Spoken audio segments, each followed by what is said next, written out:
Everyone, तो आज हम एक कोड करेंगे जिसमें हम एक फंक्शन लिखेंगे जिससे हम टू नंबर्स को ऐड कर सकते हैं and basically it should be floating points and asked from the user. So the first thing that we are supposed to do is hash include studio.h. तो here और hash include, क्योंकि अब अगर हमारे प्रैक्टिकल्स में आए एग्जामिनर आस्क्स, तो everything is very important. और hash include specify that it includes a preprocessor and studio.h is a preprocessor. And इस प्री प्रोसेसर का क्या काम है? It includes our libraries. कैसी लाइब्रेरीज? हमारी इंक्लूड करता है printf एंड scanf. printf से हम वैल्यूज प्रिंट करवाएंगे और scanf से हम वैल्यूज लेंगे. Then we have our int main and the curly braces.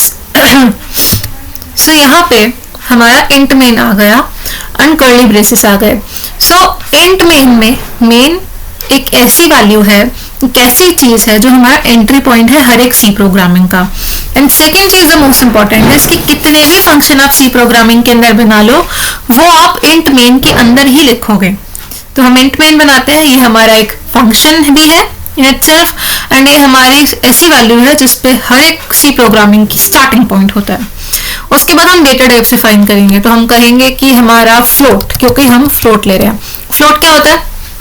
Float यानी कि वैल्यूज डेसिमल में है, इंटीजर्स यानी कि वैल्यूज डेसिमल में नहीं है, होल नंबर है, नेगेटिव भी है, पॉजिटिव भी है.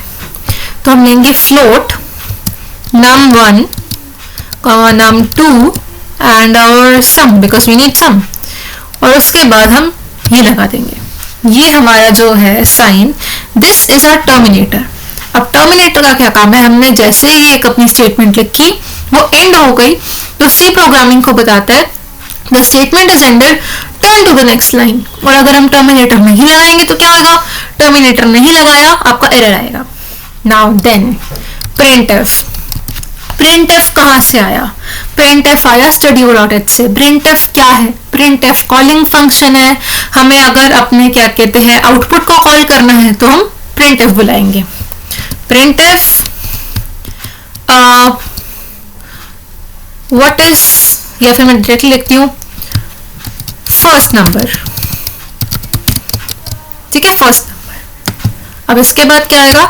Terminator again. फिर printf ने तो उसे प्रिंट कर दिया आउटपुट में कि हाँ आप फर्स्ट नंबर लिखिए, लेकिन printf से वो इनपुट तो नहीं होएगा और इनपुट होके वैल्यू में तो नहीं जाएगा. फिर हम लिखेंगे scanf. scanf क्या है? scanf भी एक कॉल फंक्शन है. scanf का काम क्या है? जो आप वैल्यू देना चाहते हो वो उस वैल्यू को लेता है और जाके जिस नंबर में असाइन कर देता है, जिस नंबर में आप चाहते हो. तो यूजर अब वैल्यू डालेगा. आपने प्रिंट ऑफ कराया फर्स्ट नंबर, अब यूजर जो वैल्यू देगा वो स्कैनफ में आपको कहाँ डालनी है उसकी मदद आपको स्कैनफ देता है. तो हम करेंगे परसेंटेज मार्क डी. अब ये क्या करता है? सॉरी डी नहीं, एफ. अब ये क्या है कि आप एक फ्लोटिंग नंबर ले रहे हो और ये उसकी वैल्यू को यूजर से लेता है. अब यहाँ से वैल्यू चली गई, लेकिन अब वो कहाँ जाएगी? तो हम करेंगे एंड हमारा क्या हो जाएगा? num1. num1 क्या? ये वही वैल्यू है जिसमें असाइन होएगा. तो हैश परसेंटेज एफ वैल्यू गई, किसमें गई? वैल्यू आपकी गई है हमारी फ्लोट में. अब एंड num1 से क्या हो रहा है? वो चली गई num1 में. तो हमने यहाँ पे भी टर्मिनेटर लगाया और अपनी स्टेटमेंट बन गई. सेम वे में हम अपना नंबर 2 एंड 3 का कर लेंगे, राइट? तो यहाँ पे हम कर देंगे सेकेंड नंबर और यहाँ पे हम कर देंगे num2 एंड देन हमारा सम आ जाएगा. ये सब हमने पहले ऊपर डिस्क्राइब किया था कि इनका क्या डेटा टाइप है. तो सम हमारा हो जाएगा num1 प्लस num2. बहुत इजी लॉजिक है, बहुत बेसिक लॉजिक है, बहुत बेसिक क्वेश्चन है. बस इसमें आपको समझ आना चाहिए कि क्या क्या है, उसका क्या पर्पस है. num2 हमने लिया and then we'll do printf. अब हमें वो वैल्यूज जो हमारे सम की है प्रिंट करवानी है. तो अब printf क्या होएगा? the sum of percentage mark dot 2f। अब मैम ये 2f क्यों, ऊपर f क्यों? ऊपर हम क्लैरिफाई करा रहे थे कि हमारी फ्लोटिंग वैल्यू है, लेकिन नीचे ना हमें उस वैल्यू को प्रिंट करना है, ठीक है। तो डॉट 2f क्लैरिफाई करता है कि जो हमारा फ्लोटिंग नंबर है उसके बाद 2 डेसिमल प्लेसेस आएंगे, तो it is basically dot nf। तो अगर मैंने 5f लिखा होता तो 5 डेसिमल तक आता, 6f लिखा होता तो 6 डेसिमल प्लेसेस तक आता। अब मुझे उसकी वैल्यू सिर्फ 2 डेसिमल प्लेसेस तक चाहिए इन कॉमन, क्योंकि कॉमनली हम ऐसे ही करते हैं। तो मैंने 2f लिख दिया, ठीक है। लेकिन मुझे num2 की भी तो चाहिए, एंड डॉट 2f अगेन, ठीक है मैम। 2f हाँ 2f ही। अब इसके सीक्वेंस से मैटर करेगा। अब मैंने 2f लिख दिया, लेकिन उसमें वैल्यूज कैसे असाइन होंगी, ठीक है। तो अब हम क्या करेंगे, अब हम यहाँ पे डालेंगे comma, we'll do num1 comma num2, यहाँ पे असाइन हो गई, ठीक है, कॉमा सम। तो अब यहाँ पे हमारी वैल्यूज प्रिंट होंगी। ये मैंने लगा दिया terminator, and now we'll do return 0। ये आपको हर एक अपने प्रोग्राम के बाद लिखना ही लिखना है।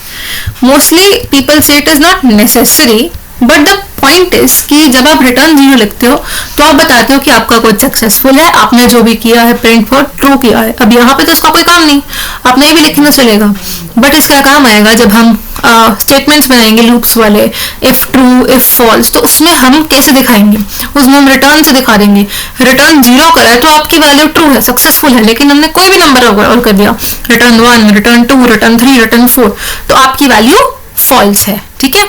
हम इसका आउटपुट देखें, इसको रन करें, इसको हम रन करते हैं, एरर आ गया। एरर कहाँ गया?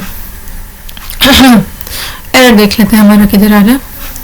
हमारा क्या है, and num1 and num2।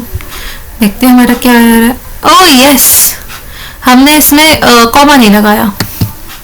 Comma is important, I forgot to add comma, I hope this no, ठीक है। हम इसको दोबारा रन करते हैं। Comma is very important, we forgot comma, let's run it. Yep, I'll add my first number is 23.5665, my number 2 54.87,